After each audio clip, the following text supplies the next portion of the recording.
Hello, everyone. Good afternoon and welcome. It's great to see a beautiful room here. I hope you're delighted to be here.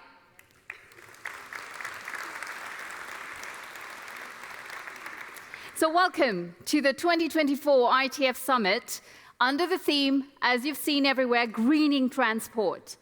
This year, we will discuss together the role of transport in environmental sustainability and also assess the impact of climate, health, geopolitical crisis in the current context. So like every year, we are pleased to welcome transport ministers, business leaders, heads of organization, parliamentarians and policymakers, as well as representatives of business associations and leading researchers. Let me seize the opportunity really to welcome you warmly and thank you for your presence here today. So probably just a quick introduction. My name is Asha Sampet. I'm a television journalist, a producer. I produce documentaries and programs, especially really specialized in sustainable development with a focus on climate, energy, mobility, biodiversity, and human rights. And I must say that I'm delighted to be here with you.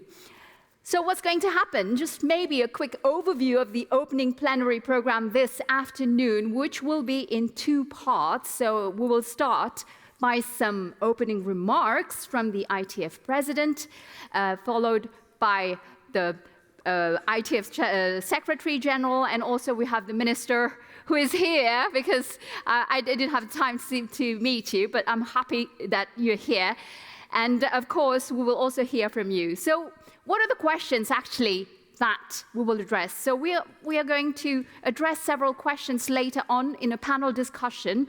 What are the governance and policy frameworks that are necessary to ensure that transport infrastructure and systems are resilient, responsive, inclusive, and environmentally friendly in critical times as we are seeing right now with the current context. We're also addressing question, how can governments adjust and review their decision-making processes to allow more flexibility and responsiveness?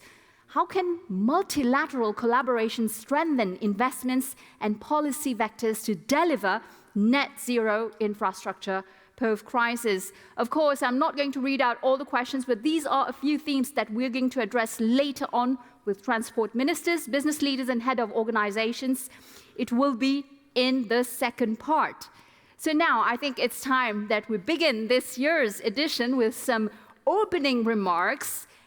As you know, the presidency of the ITF this year is being assumed by Lithuania. And I'm pleased to announce the actual ITF President and Minister of Transport and Communications from Lithuania, Marius Skuodis.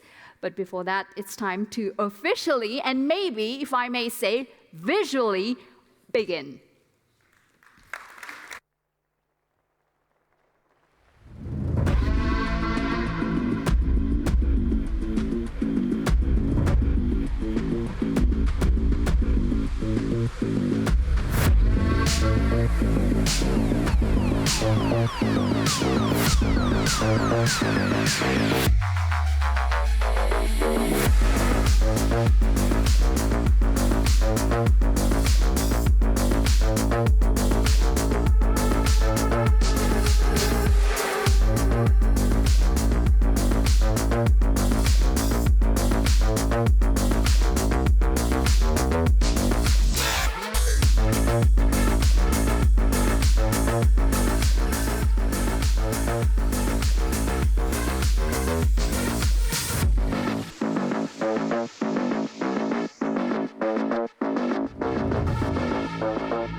Fellow ministers, our generous host, Volker Wissing, Secretary-General Kim, distinguished delegates.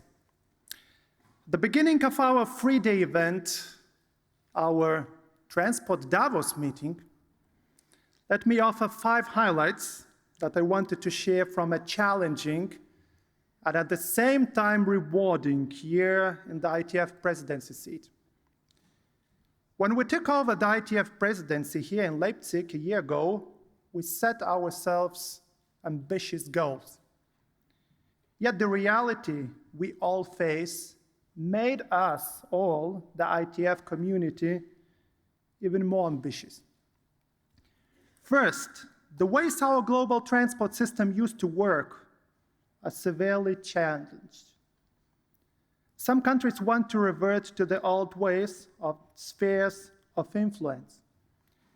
A full-scale war of aggression against a neighboring sovereign country is a sad reality we have seen happening for already more than 2 years. And actually not far away from where we all stand here in Leipzig today. Lithuania quite naturally placed a special emphasis on garnering support for the recovery of the heavily damaged transport system in Ukraine. For this, 4 countries, including mine, established a special country-led platform within the ITF to respond to Ukraine's transport sector's immediate and longer-term needs, the so-called Common Interest Group for Ukraine. It was done in Kiev in the presence of the ITF Secretary-General in December last year.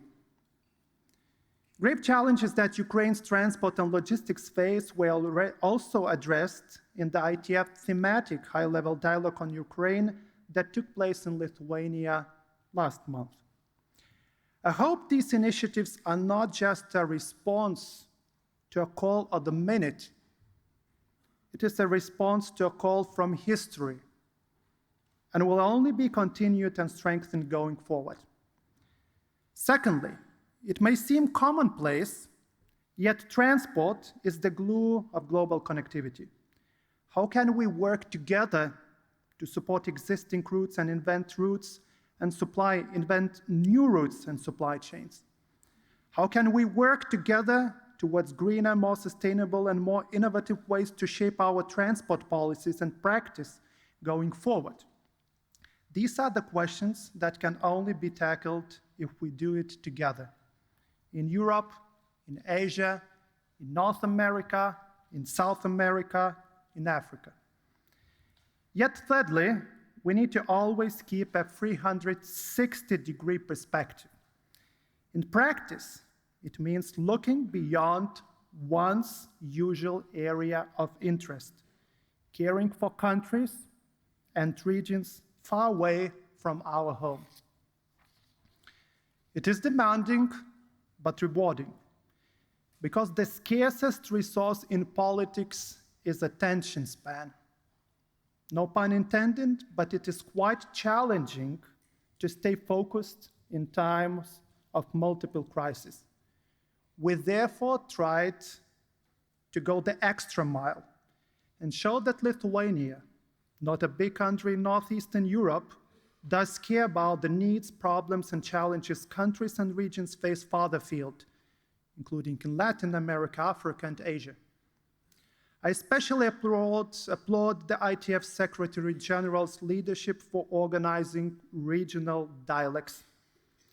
I'm pleased to have participated in the ITF Regional Dialogue for Latin America and the Caribbean in Chile last month. We had the chance both to familiarize myself with the regional challenges and also create bridges of cooperation between the regional countries. One of them, Chile, will take over the ITF presidency from us tomorrow. Fourthly, I'm pleased to note that the ITF retains its global appeal. During Lithuania's ITF presidency, we hope to add 3 countries from different regions to our organization. Yet with membership, comes certain responsibilities and expectations. We all, the ITF community, need to foster a spirit of cooperation based on rules and norms. Fifthly, and finally, my legacy wishes. We all work to promote green energies and sustainability in transport, to foster cooperation on improving road safety and exchange best practices on how digital and AI-based solutions could be applied, We support transport innovations and contribute to the development of transport infrastructure. We also need to make use of energy innovations in transport. And that is the topic of our first discussion today. Yet, I will not get tired of repeating. For all this to work, we need to stick together and make an extra effort to uphold rules-based international order. That includes the rules governing our global transport system. Dear colleagues, before we roll our sleeves up and engage in thematic debates, let me invite you to take a short video journey into how my country sees transport and transport innovations. After all, that is the leitmotif behind what we do here. Innovate, aiming to deliver better solutions for better lives. Thank you very much for your attention.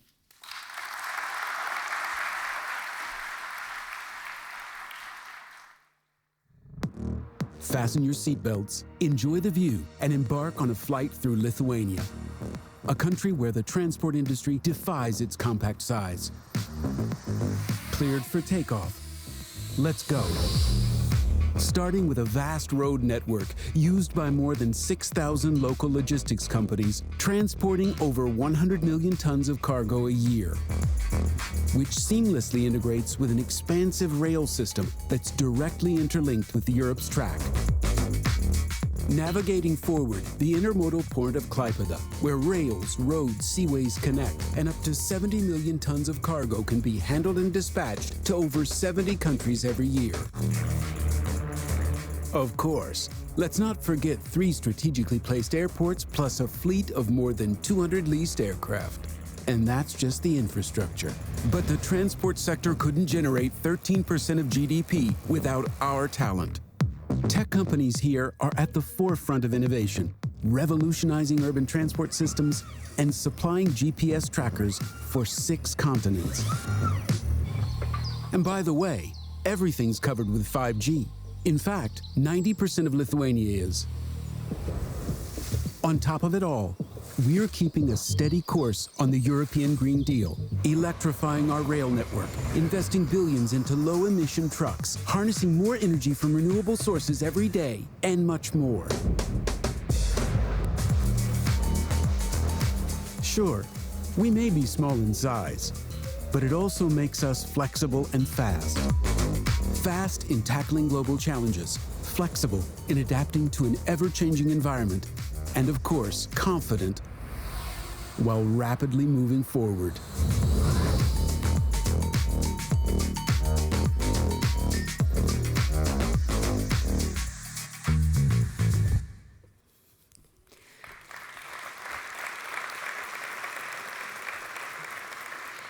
Thank you.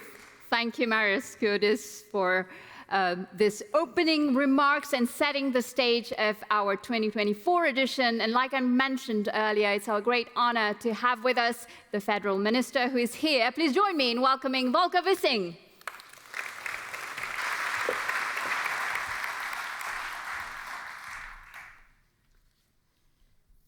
Herzlichen Dank für die freundliche Begrüßung. Thank you very much for the warm words of welcome, Secretary-General young Tae Kim, dear colleague Marius Skuodis, dear transport ministers, colleagues from our ministries, ladies and gentlemen, on my behalf, Welcome zum ITF Summit 2024 in Leipzig, zum Summit der internationalen Mobilitätsentscheider.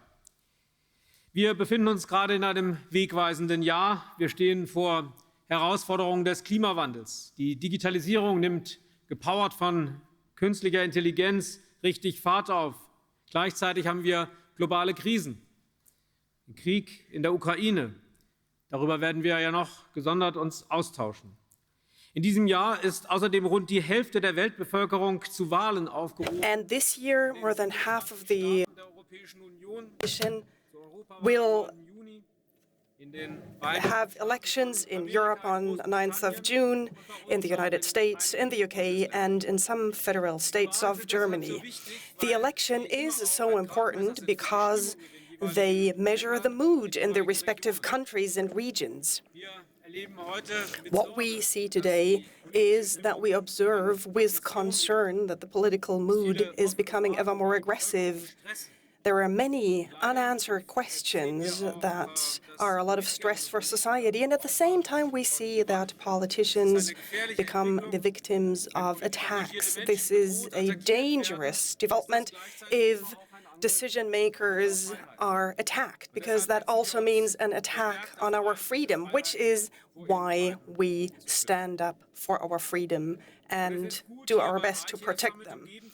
And it's very good to be surrounded here by people from all over the world who have committed themselves to making the world a better place, who have committed themselves to increase the connectivity of our transport system, which gives rise to a better international understanding. We have the important task of keeping people mobile in and outside of our countries in an environment-friendly way. It is important to have people on board in these developments. It's important to have them understand why we take the measures we take instead of putting too much burden on them. So it is very good for us to cooperate, to exchange our opinions and experiences. The annual topic of the ITF has an important message. Keep in focus in times of crisis. Even in times of crisis, we must not lose sight our infrastructures and improving them, making them resilient and climate neutral. And that is true for all modes of transport, for road, rail, aviation, and we can do a lot more here if we cooperate on an international level. And exchange our experiences, making decisions towards a sustainable, resilient infrastructure and resilient supply chains towards modern, international, climate-neutral mobility.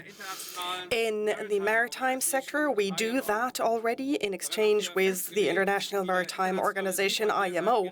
Here we have made agreements on how this sector can make a fair contribution to reaching the goals set within the Paris Agreement. This is a positive message that the global maritime society, both governments as well as interest groups, have committed to facing this task. Our utmost priority for the upcoming IMO negotiations in the course of this year are to find a common way into the future, and it is our aim to develop concrete technical and economical measures.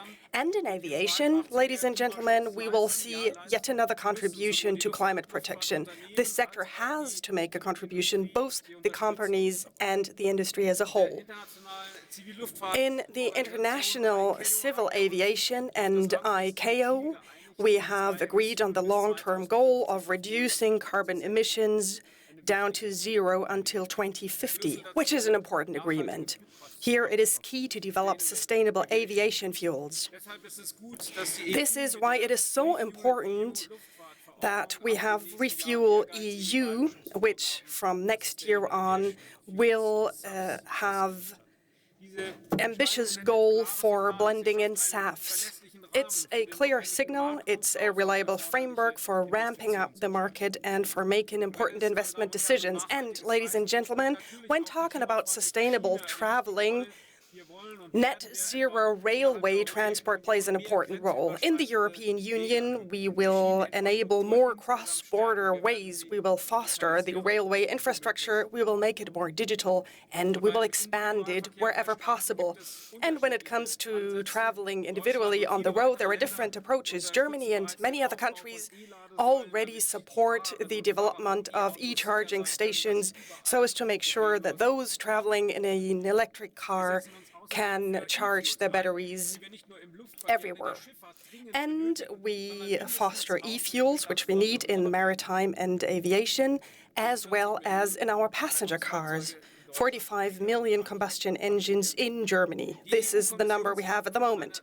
The European Commission now has presented a regulations, the e-fuels only regulation directed at vehicles that can only be fueled with climate neutral and climate friendly fuels. This is what we are currently discussing at the level of member states, and I'm convinced that you can also make an important contribution to make this difficult step keeping everybody mobile while protecting our climate.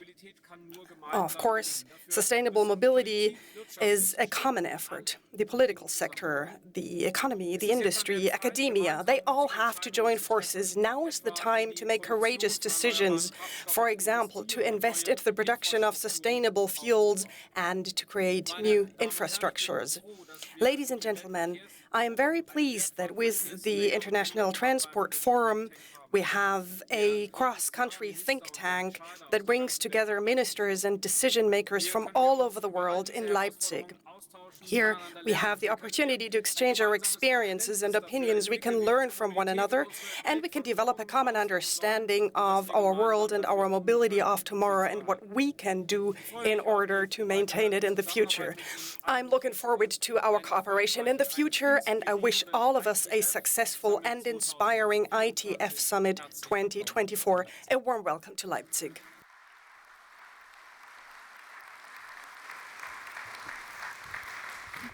Thank you. Thank you very much for these words, Minister Wissing. And now for our final address, I'm now pleased to welcome the Secretary-General of the ITF. He has been a driving force to strengthening the ITF role as a convener of transport policy leaders and as a global platform for dialogue for better transport. It's a pleasure to see you again. Welcome, Dr. Tae Kim.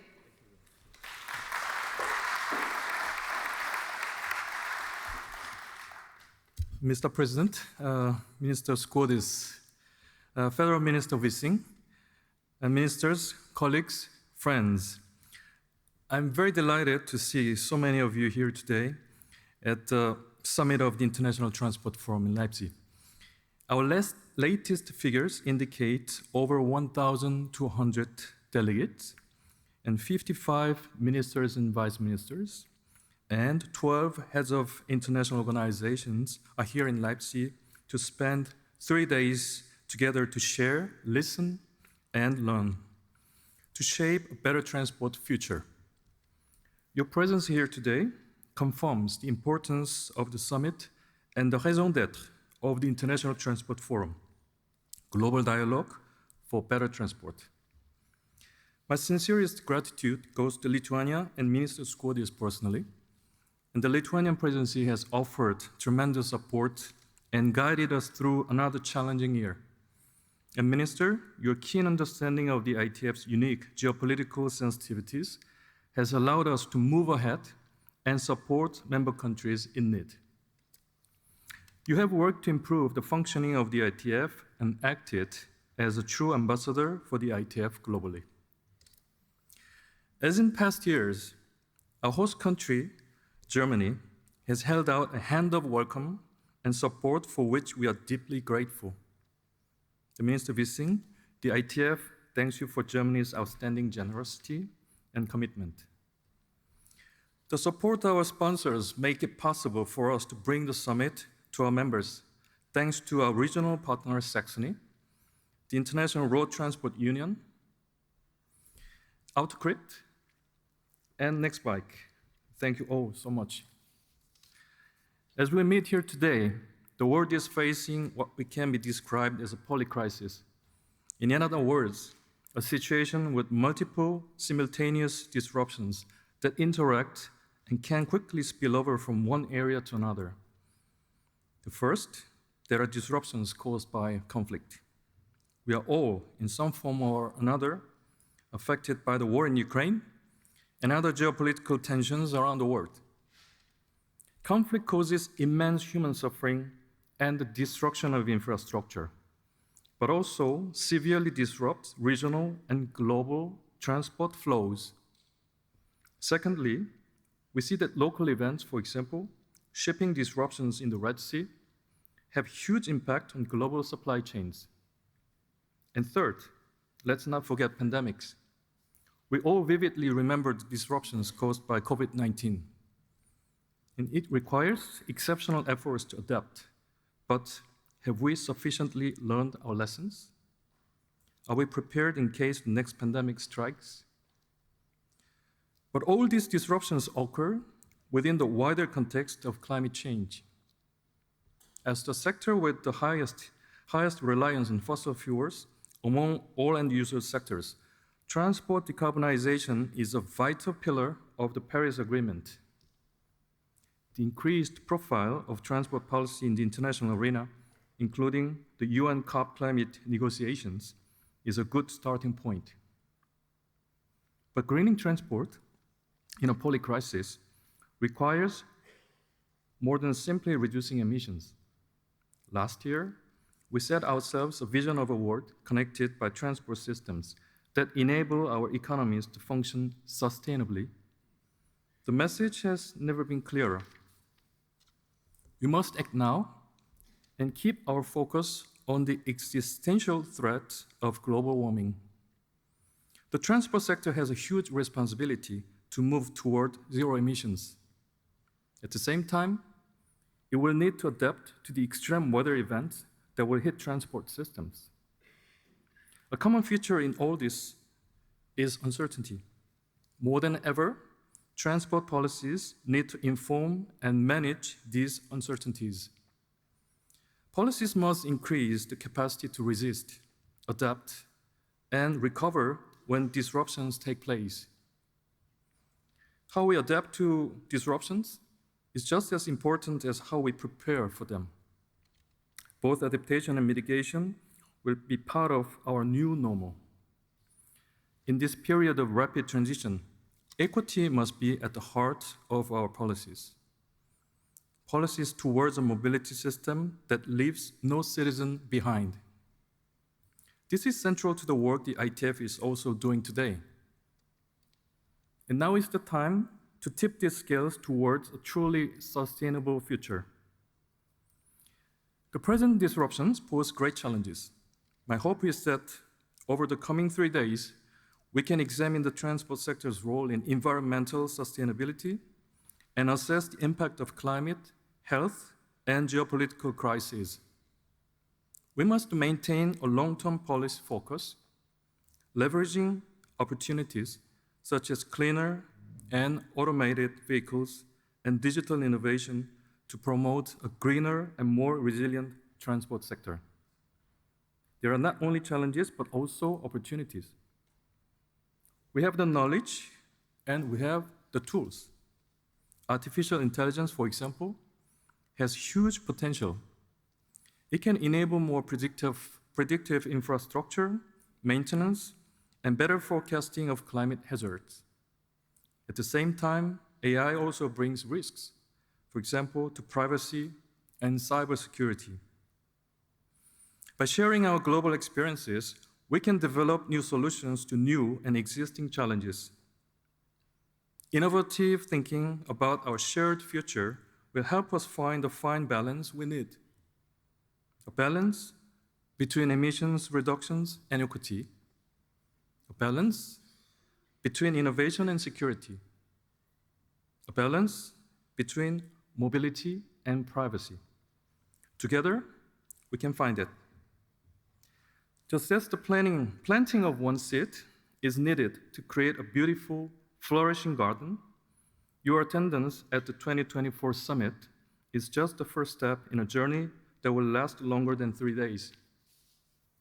I hope that you will leave this summit with renewed vigor and heightened responsibility. Mother Earth and our shared futures depend on it. I have been deeply encouraged by the changes I have seen in my tenure as Secretary-General. For example, to deal with uncertainty, our members have embraced the shift from traditional planning models to the decide and provide approach. We need to apply a similar revolution to greening transport. By taking a vision-led approach, we can set the course we want to reach. My vision for our next 3 days together is that we develop our intersectional thinking. What would the future of transport look like if we put the planet at the center of our thinking? Let's find out that together. So thank you very much.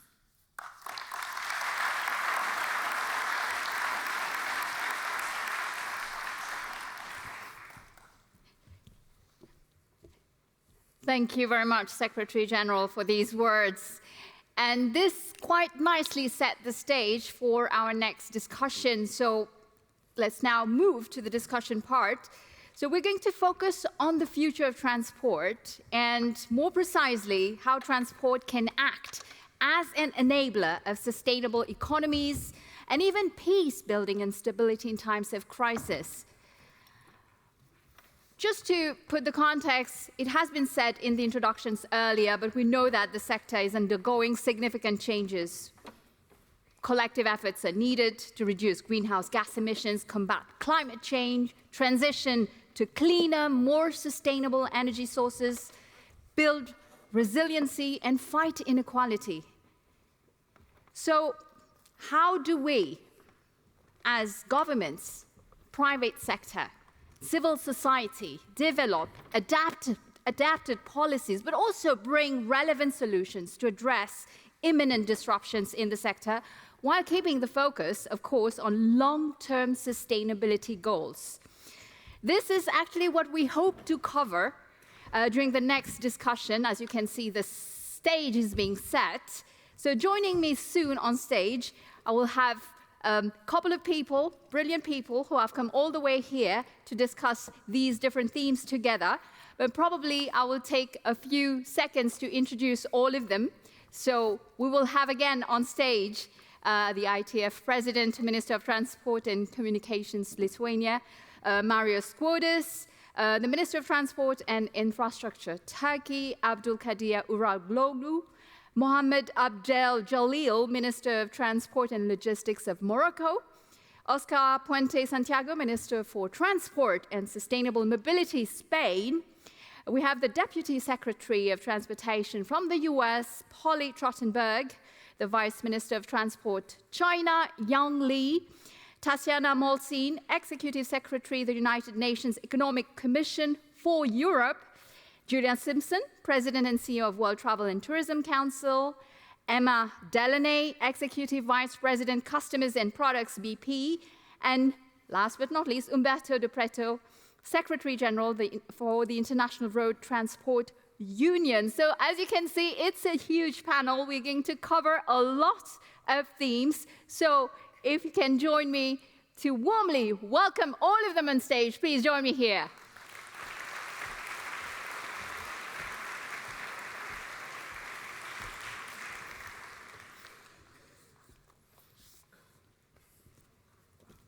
Right.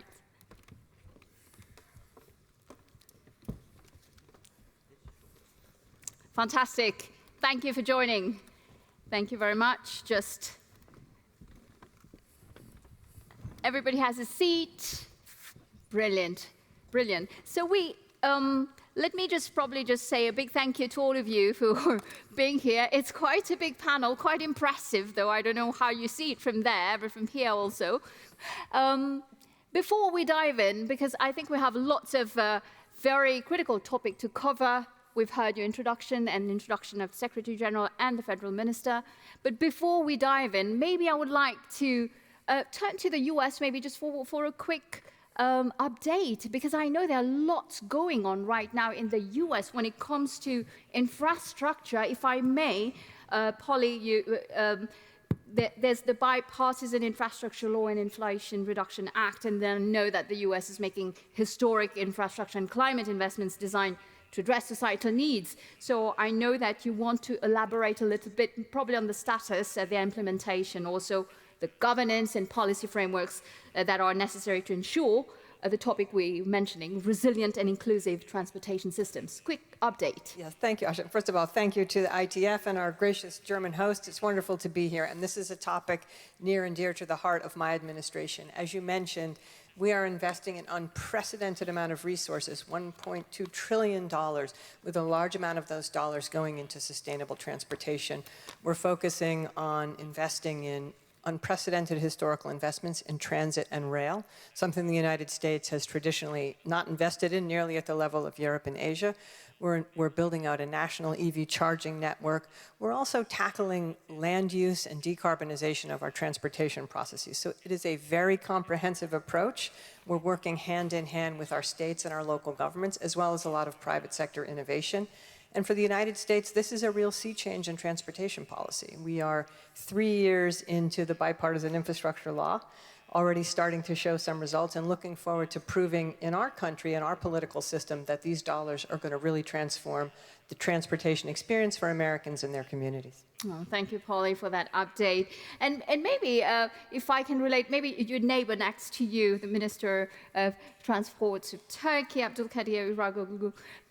It's interesting for the people in the room because your country is quite a linchpin country, and it's interesting in how you plan your cross-border cooperation, in transport corridors. I know that you have some great insights to share from that perspective. Have a nice day. I will give my speak in Turkish. Ülkemiz gerçekten dünyada stratejik. Our country has a very strategic location in the world. On the east to west axis, trade has always been on this axis, but lately the north to south axis have started to play an important role. In our geography, we are talking about Europe and Asia. We have a North Corridor, South Corridor, and our country is a part of the third one, the Middle Corridor. So in this sense, further development of the Middle Corridor will actually contribute to us to meet the targets for minimizing the time and minimizing the emissions. And we are a part of the Paris Agreement, so we are trying to accommodate the goals there. And we have been continuing to make investments in terms of railroad infrastructure. So any transport action from our country or through our country should be conducted in line with the environmental considerations. So it is not limited to green energy only, but also we are trying to get the energy from green resources as well, from Middle East, as you have mentioned. Because of the problems in the Red Sea, we need alternative routes from the Middle East to Europe. So from Persian Gulf, from Iraq, passing through Türkiye to Europe. We are now working on the development road. And last week we have concluded the four-party memorandum of understanding and the protocol.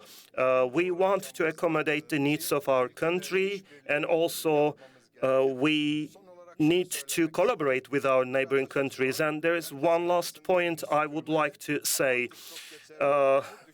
There is a saying, everyone needs to clean its own yard, but this is no longer valid because we are cleaning our own backyard, but our neighbor does not. So in order to solve this problem, this kind of venues, this kind of meetings are really important. So I'd like to thank ITF for all this contribution. Thank you for these insights.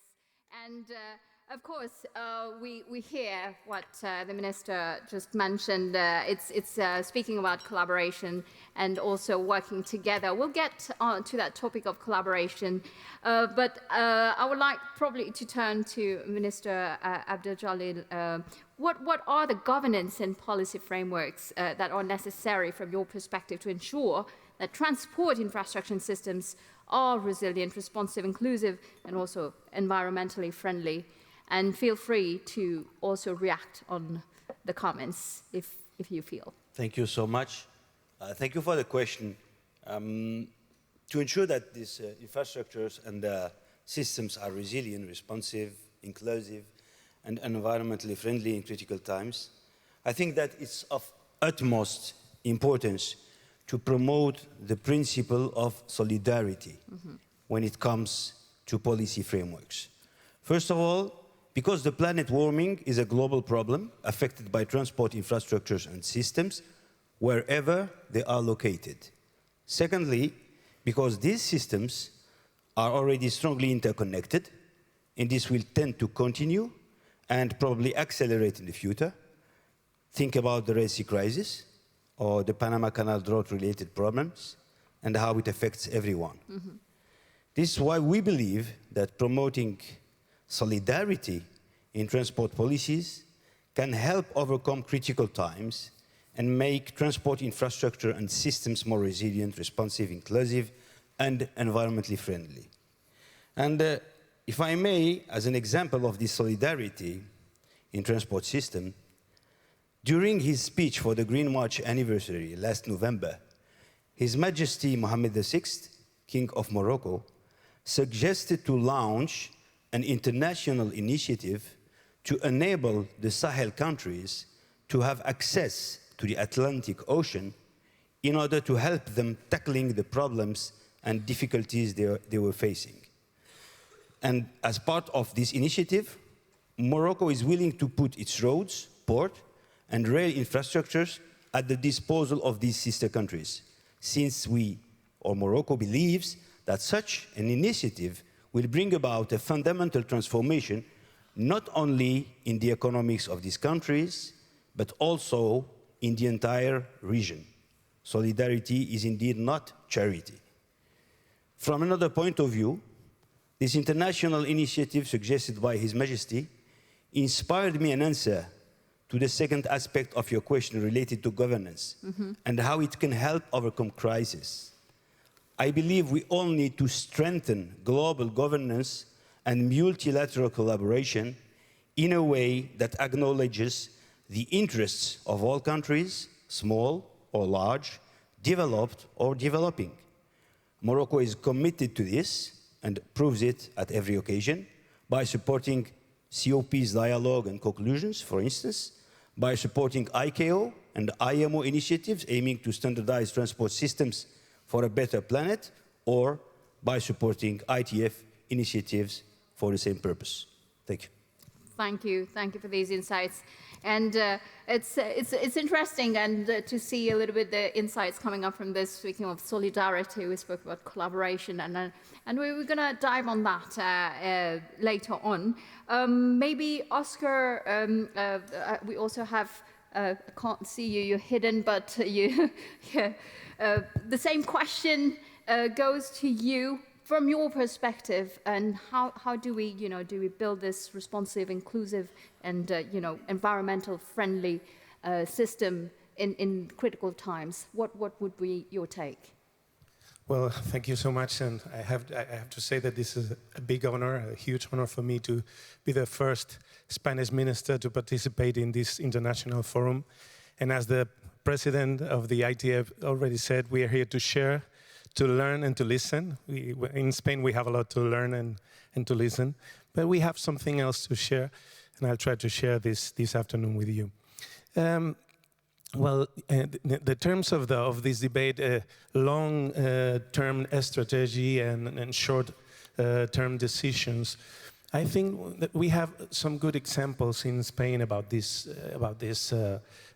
subject.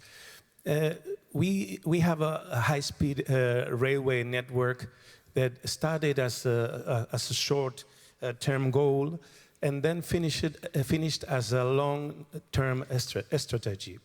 We started building a high-speed connection between Madrid and Seville in 1992. We had the Expo in Seville. That was not a long-term strategy. And then we saw that the connection worked well. The inhabitants of both cities used that line, and we started to design a long-term strategy around the high-speed train. Now we are the first country connected country in high-speed railways. We have our 70% of our population connected by high-speed trains.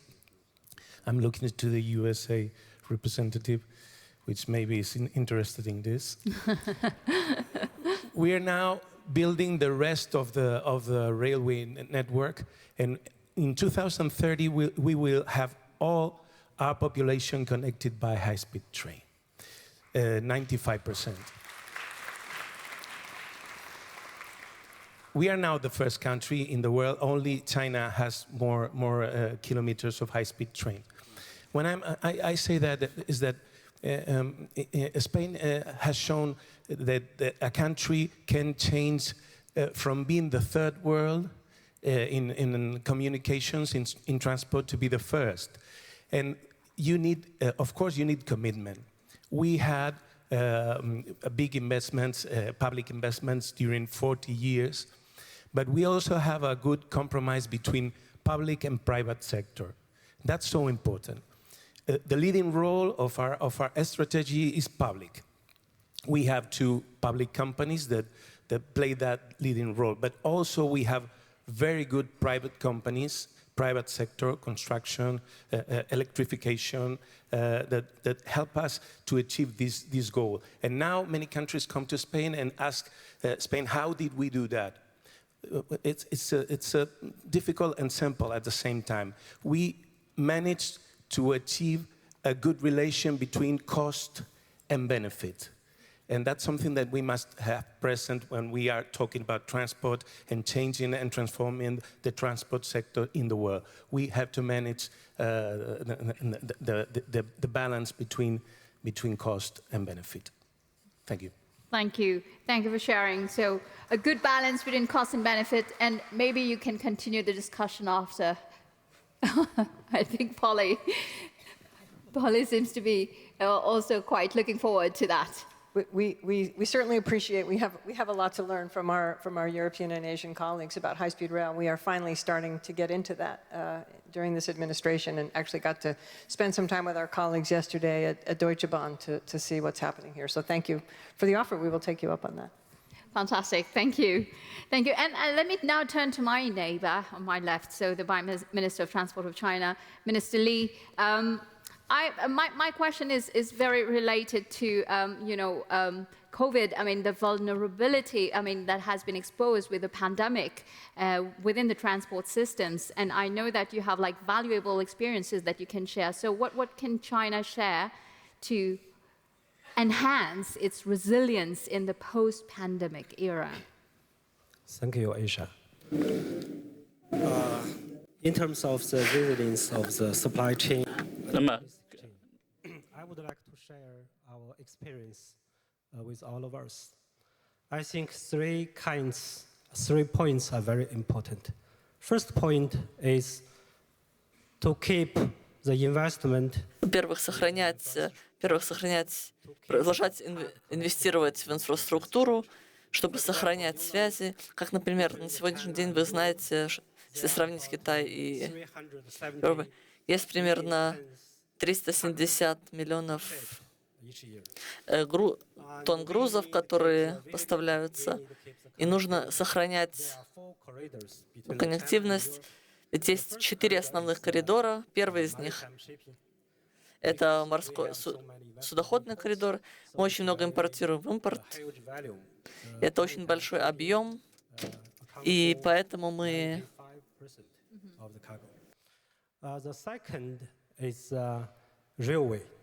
Thanks for our neighbor countries and thanks for Europe, the railway connected and account for about 2 or 3% of the cargo by the China-Europe freight trail.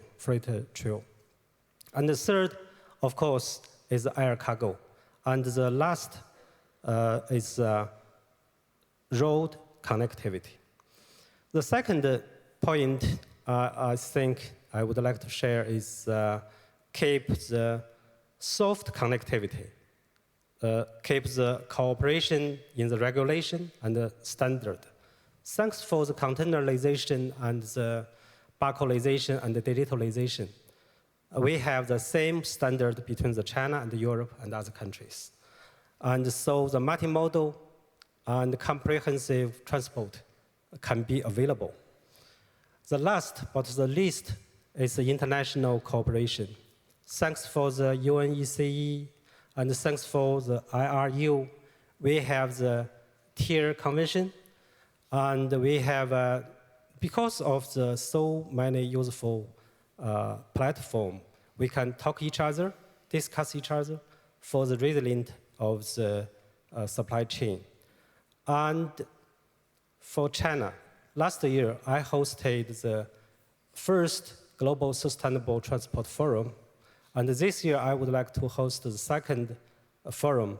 I wish this forum, as ITF same, gave the platform for us to discuss and to cooperate each other. I think the more investment in infrastructure and in cooperation, and the more resilient of the transport supply chain. Thank you. Fantastic. I think this cannot be more clear, and that's very well said. Thank you very much, Minister Lee, for that. Thank you. And I think it's a great transition because you mentioned the role of other organizations. We have with us the Executive Secretary of the UNECE, and this brings me to my next question, Tatiana. So maybe remind us, what is the role, UNECE's role in ensuring that transport infrastructure and services are sustainable and resilient?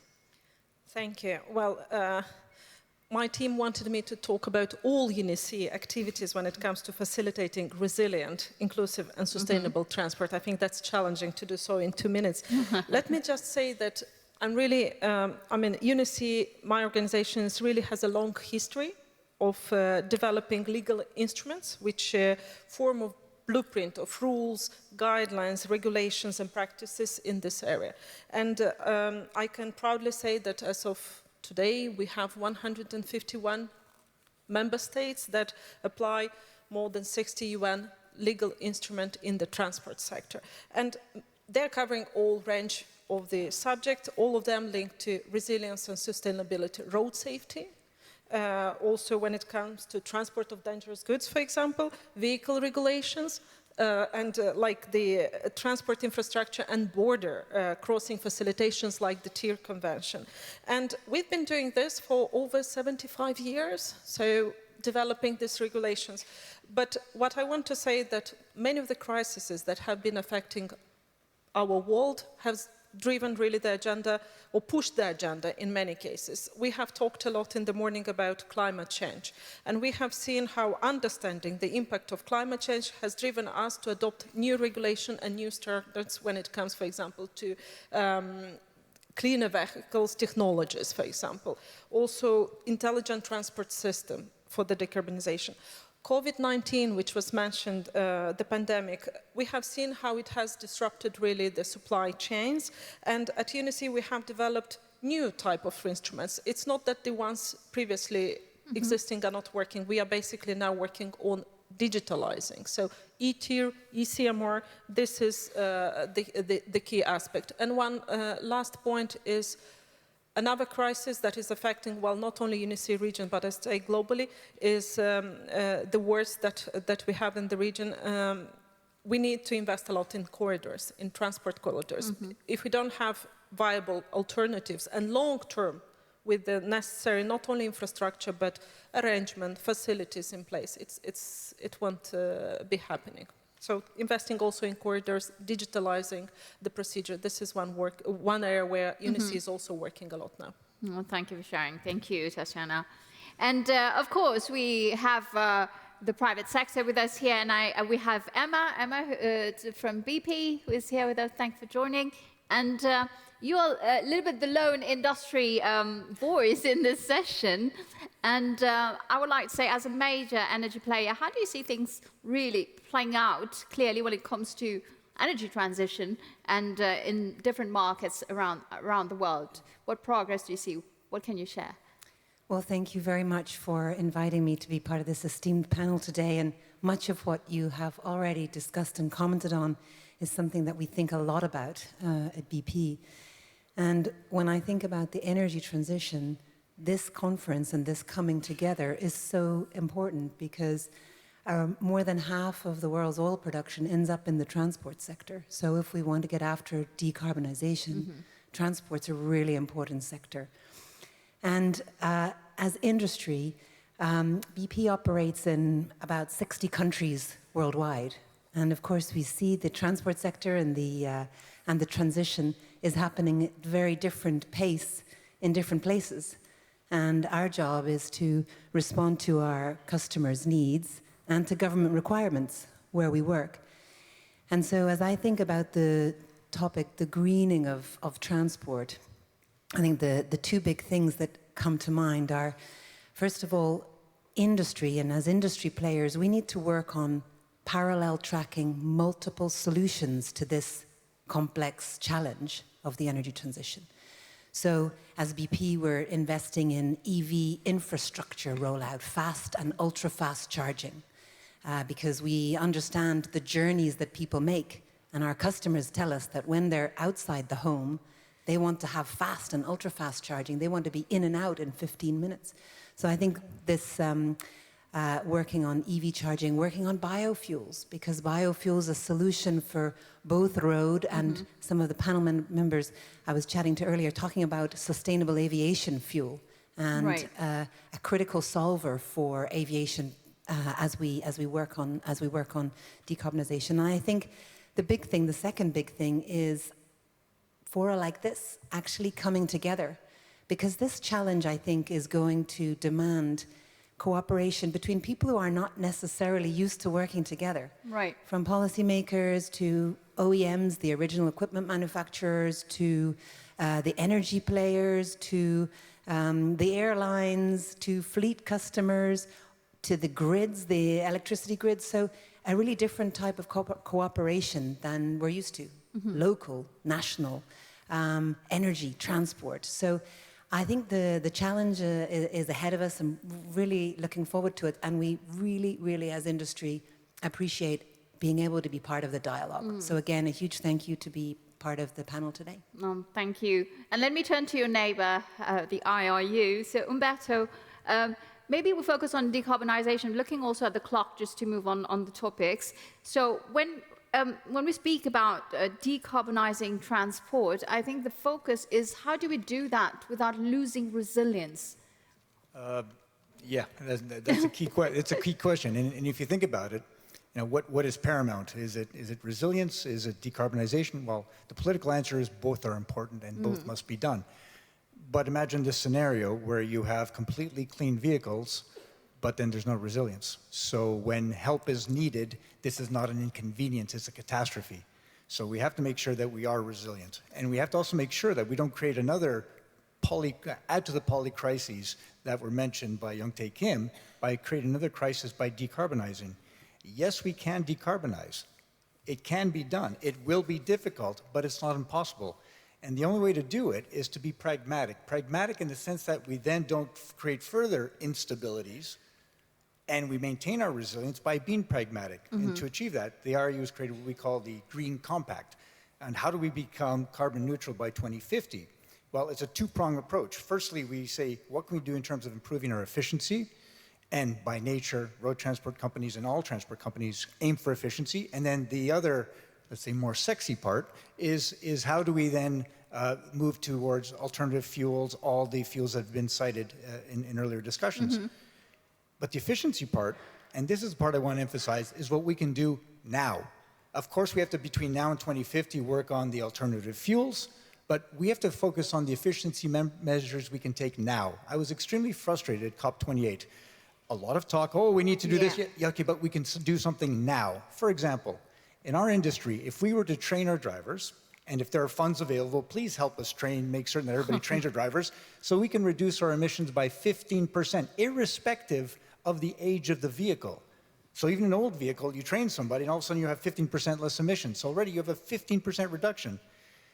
The one that really gets to me is one that was cited by Tatiana and Molcean, and that is we have instruments available to us to get through borders very efficiently with TIER, and in particular E-TIER and other electronic instruments, but instead our drivers wait not hours or days, but weeks to get from one side to the other. Right. And yet by putting in place the right measures, we can reduce those emissions by 50%. The last one, and then I'll be quiet, maybe, is that today, and this is something that was proven by the ITF, that if we were to have eco trucks, that is a tractor and 2 trailers, we could reduce our emissions by anywhere between 25 to 30%. Listen to what I'm saying. The whole entire industry, 25 to 30% reduction. But, and some 12 years ago, Jens, you'll remember, we brought one of these eco combis to the ITF. because there was resistance saying, these vehicles, they won't make it through the city center. So we put right beside this 25.25 meter truck, a 25.25 meter inner city bus to say, if it can make it through the center of the city, so can this truck. But now the rationale for not allowing the road transport industry to say, let's go to these eco trucks is because, well, it'll create unfair competition or greater competition to another mode of transport. I go back to what young Tae Kim said. Is this issue an existential threat that we're trying to address? And if it is, please inform us politically. What are we trying to deal with? An existential threat? We can reduce by 30%. Are we trying to deal with humanity, or are we trying to deal with saving a mode? I'll stop there. Thank you, Umberto. I was going to get there. We're not going to open more debates, but we'll stick to some of the questions that we've prepared here. And we also have, finally with us, WTTC.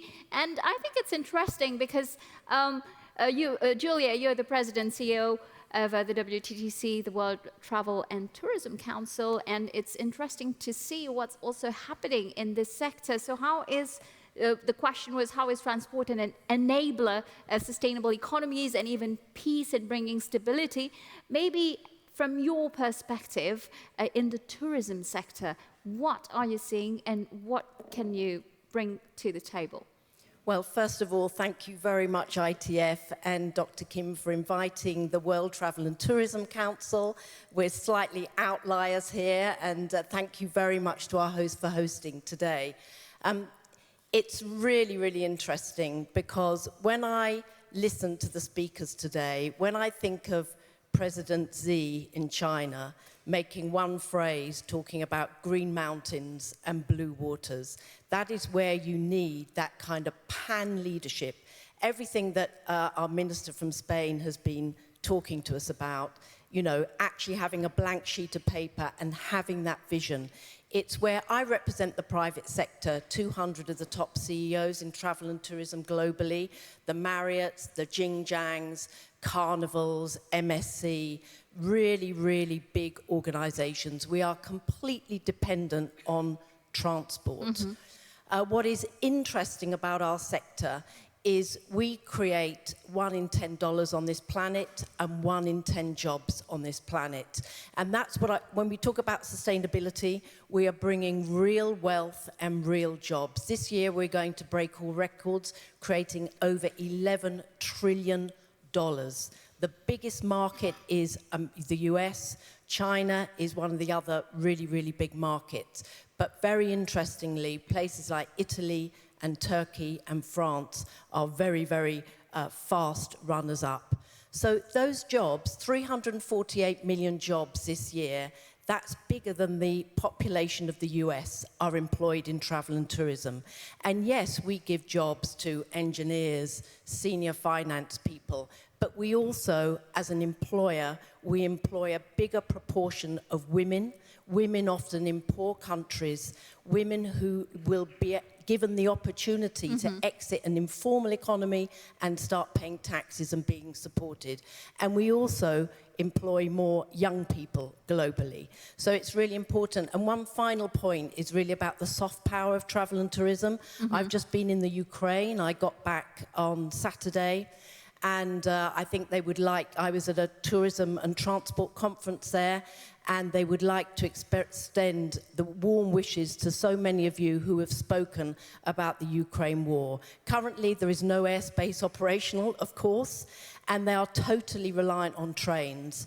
And I actually went and visited one of the big hospitals in Lviv, completely built on donations, many of the countries in this room. And it is the trains that are bringing the soldiers back from the front line. Absolutely. It is incredible how they're relying on their transport system. And you might say, why is tourism having a conference in a country where people are laying down their lives? Well, actually, what's amazing about Ukraine is they're realizing they need to build and plan now for the future. And the biggest topic at the conference I was at is how can they bring back tourism, but bring it back more sustainably? And how can they have a more sustainable transport system? So I just wanted to give a bit of a shout out to our friends there. Thank you. Thank you. Thank you very much, Julia. And yes, thank you so much. Maybe Marius, very quick comment and everything you've heard so far. You've already shared quite a lot with us. So what would we like to add to this? I'd like to react to my colleagues here. I couldn't stop thinking about that. First of all, to Óscar Puente. Trains in Spain are amazing. I've tried them myself. And what we could additionally learn from you, passenger trains can even change the gauges, which are different in Spain. This is what we already have had to learn in our part of Europe. But regarding the United States, what you could teach us, Europeans, and this is also a partial answer to Umberto, you know how they are transporting cargo on trains? They have double containers. Of course, in Europe, yeah. But for trains. Of course, if we did that in Europe, we would instantly break some bridges and so on. So this is not probably the solution. Best solution. What Umberto also told us, and what I would like to highlight, it's about not putting all eggs into one basket. Recently, I had a very good discussion with my counterpart in Singapore. We discussed what is their strategy for the transportation system. They said, we can't depend only on electric vehicles. What happens if the grid breaks down, for instance? We need to have alternatives. And I think in Europe, we sometimes miss the discussion. We are focusing only on electricity too much, but there are alternatives. Alternative fuels, what Volker Wissing initially stressed here. So there are a lot of topics, and my probably final point from my also experience when talking to the private sector. The private sector asks for predictability from the governments. They want goals. And do you know what governments want? They sometimes want the private sector to float those ideas, what's needed to be set on the governmental level. And these kind of discussions really helps somehow to bring everyone on the same page. Thank you for sharing that. Thank you very much. And I have very little time, but I also have a second round of questions. But before that, we dive in. I would like to share with you this message from the Director General of the World Health Organization, also stressing the importance of collaboration to continue the work towards safer, greener, and healthier transport systems. Let's listen to him. Honorable Minister Marius Skuodis, President of the International Transport Forum, Secretary-General Tae Kim, Excellencies and distinguished delegates, transport systems are critical for visiting friends and family, traveling to and from work, and in an emergency, getting patients quickly to a health clinic or hospital. But transport also impacts the health of people and planet. Nearly 1.2 million road deaths occur each year. Fossil fuels used to power a large proportion of transport contributes to air pollution that kills millions every year. When transport is accessible, safe, and affordable, many more people, including the most vulnerable, will choose to take the greener option of public transport, walking, or cycling. This is why we need more cooperation between the health and transport sectors. And this is why I'm delighted that WHO is partnering with the International Transport Forum to advance safe, healthy, and sustainable mobility for everyone. The upcoming ministerial conference on road safety in Morocco also offers a chance to strengthen our work together. So we must act now, together, to ensure the future of mobility is safe, green, and healthy. I thank you. Thank you. That was Director General from the WHO. So now the challenge is I have 10 minutes, we have 10 people, I have 10 questions. So I think nobody wants to be in my shoes, right? But we're going to play this out with the help of my colleagues here. So let's try to be very concise. So Umberto, I'm turning to you. I'm not just about the conciseness. Maybe from your perspective, if you could share what should governments be doing concretely, to encourage green and resilient transport? Very, very concise. Yeah, in less than 1 minute. I think Marius said it. We need to work together. And it's not just public-private partnerships, but also private-private partnerships. The modes need to work together. We need to communicate better with governments. And part of our Green Compact is to say, each country, each region is different. So let's work with the government to see what is your environmental, your energy environment, and let's work together to say, what is the best path forward to getting to to net zero by 2050? And there's no one solution, no silver bullet. Each region will have a different pathway, so let's define that with the governments, us saying this is what is possible, and then governments letting us do what we can do, for example, the eco trucks, where we have these possibilities, allow us, encourage us to do it.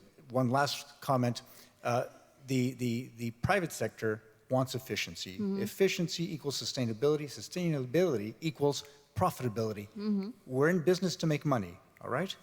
And the moment we understand this, we can make it so it's win-win-win on all three fronts. That's my final Fantastic. Thank you. And this leads me maybe to Emma very, very briefly, if you could just touch on what are the challenges that you are facing, to deploy it more quickly, efficiently, to have like sustainable transport, energy, greater pace and scale? Great. Well, super quickly, I really liked what you said, Minister, just earlier about tell us and have a dialogue on policy, because this is all new and we're learning, and when you're learning you make mistakes and you go a little bit slower than you want to. So I think by joining up the dialogue and public, private organizations together, I think that will start to move things faster. For those of you who have anything to do with local permitting organizations, always helpful if we can move faster on permits, because it's always quite complex. I'll leave it there. You want us to be short, but thank you, and over to you. Thank you very much. Maybe a quick comment also from the Minister from Turkey. You already give some insights earlier on during the first question, but what kind of work concretely are you carrying, to decarbonize and reduce emissions to ensure your investments are resilient? Maybe just very quick comment.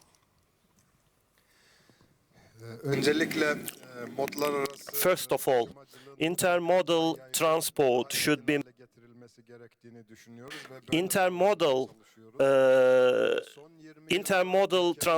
be made more widespread and more efficient.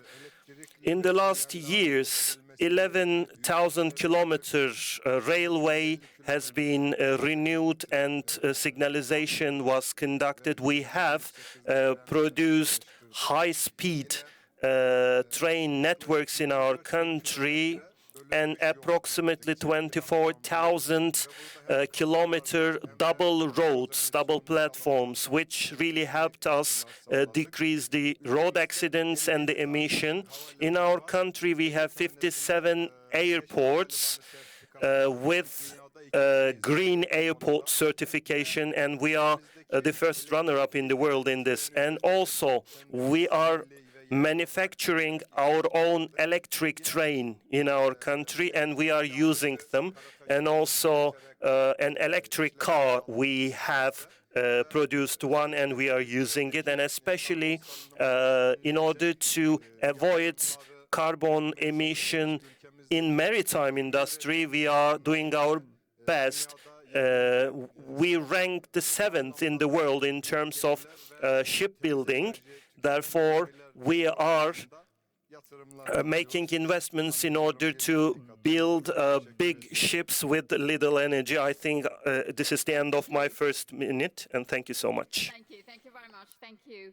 And also, I would like probably turning to Minister Li from China, and you mentioned in your first answer about a few things, a few specific practices, but maybe if you can touch on digital transformation. What are the specific practices of China, very, very concretely? In terms of the digitalization of the transport, First, we need a national strategy. Our strategy is smart vehicles plus intelligent infrastructure. That means investment not only in the vehicle, such as smart car or smart ships, also investment in highway and expressway, even high-speed railway system.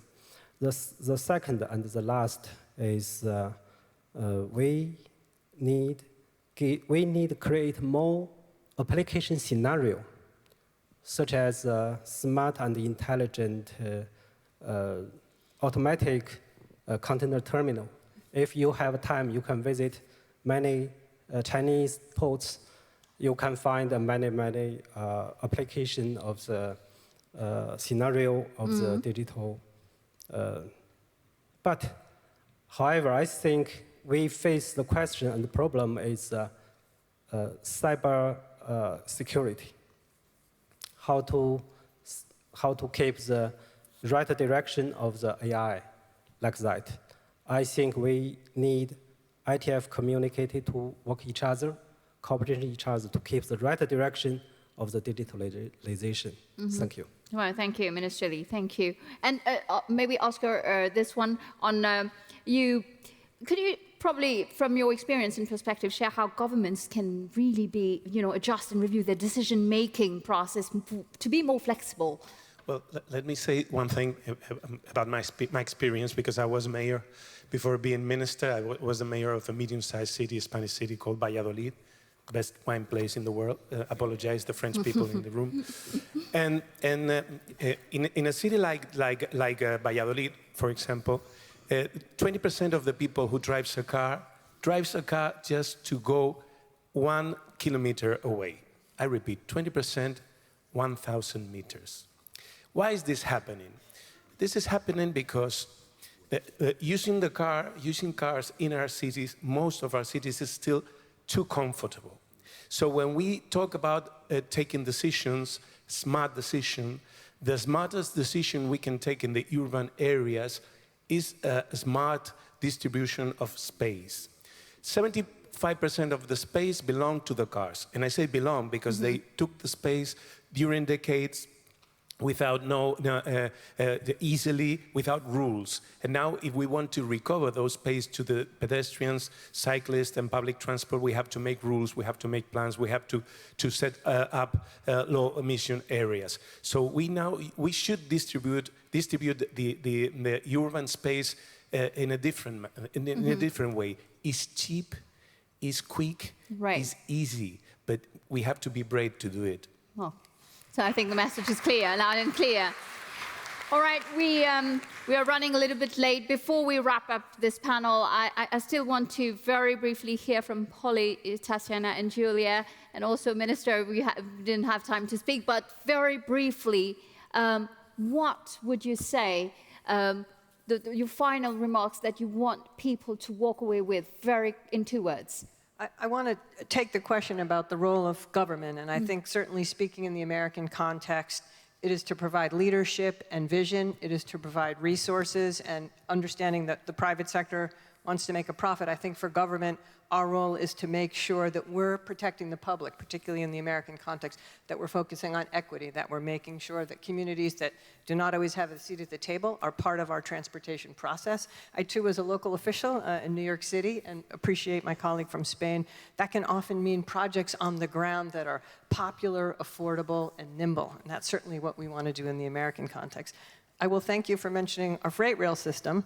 I will just say it is a trade-off in the American context because most of our rail right-of-way outside of the Northeast Corridor is privately owned. So when we have a strong freight rail system, that can be a challenge on the passenger rail side. We're going to work to try and improve that balance. Thanks, Sasha. Thank you, Polly. Minister. Okay.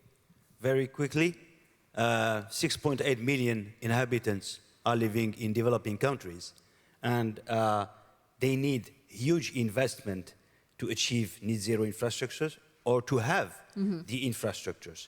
In my opinion, the existing multilateral financial instruments are really lacking attractiveness and will hardly enhance the level of investment as needed for a net zero future. And for developing countries, there are still challenges such as lack of infrastructure, and then it's even worse. Look, just to make it simple, if we can have negative rates to struggle against deflation, and if the global warming is really a problem, so why shouldn't we get negative rates to tackle this warming? Thank you. Thank you, Minister. Thank you. And we have less than 1 minute. Final remarks, Tatiana and Julia. I hope I didn't forget anyone. One key message on my side is if we want resilient transport system, we have to cooperate multilaterally. And when I'm speaking about multilateral cooperation, it's not only about governments, it's of course all actors in this field. And I've been talking previously about the instruments, the legal instruments that we have for many years. They are there, still relevant, because at the right time we involved private sector, academia, civil society. Without this, we are not going to move forward. And one key last message, we cannot have resilient transport system without road safety as a top priority. And I'm looking really forward for the next conference in Morocco. Absolutely. Julia, final words. Thank you very much. First of all, really understand your data in your area. If you can't count it, you can't control it. Travel and tourism, everyone said we represented 15% of greenhouse gas emissions. We represent 8.1%, and we know exactly. And it's not all air travel. Most of it is ground transport. Once you know your facts in each country, you can do something about it. And one thing about working with governments, don't want to end on a negative note, but you know, the single European sky, we were talking about it for 23 years. It can reduce greenhouse gas emissions of aviation by 20%. It has been so watered down that actually is now going through the European Parliament, but it's not really worth the paper it's written on, and that's all because people would not take on vested interests. So we've got to be brave, and when politicians legislate for us in the private sector, we do expect them also to be brave. So take on those vested interests and go for it. Thank you, Julia, and thank you to our panelists. But I would like to turn to you, President, just to wrap up not just the panel, but also the opening plenary. You have the final words. Thank you to everyone. I'm looking forward to further debates and discussions. Thank you. Thank you very much. Thank you. Thank you to all. Thank you very much. Thank you. Thank you so much. Thank you. And of course, I think there's the exhibition area outside the plenary room. So ministers and head of delegations, please find your way for the exhibition tour. Thank you very much and enjoy the summit. Thank you.